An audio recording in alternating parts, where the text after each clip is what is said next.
Dominykas Atvienas projekto Critical Design Review, tai yra kritinė dizaino peržiūra.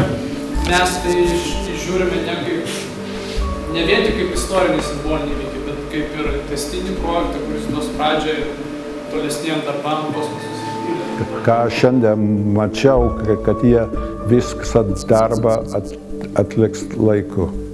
Ir palydovas bus paleistas, gruodžio pradžioj. Istorija kartojasi.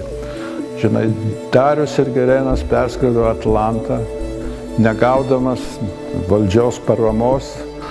Panaši situacija yra ir dabar. Yra entuziastų, mokslininkų, kur,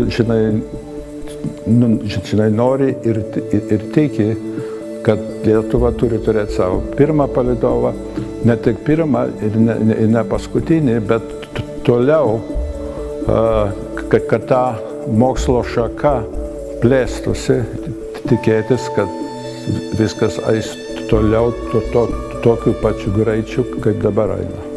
Aš sakyčiau, kad aš esu dirbęs prie daug projektų ir būdavo tokių pesimistų, kur sako, nieks jau neišeis. Ir beveik visi projektai ant galo pasisekė.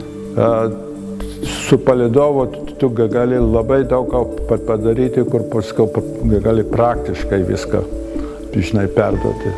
Pirmą, aš noriu padėkoti, kad atsirado tokia grupė žmonių ir aš noriu palinkėti, kad ta grupė žmonių tęs tą darbą, toliau ir kad čia nebus, pirmas ir ne paskutinis Lietuvos palydovas.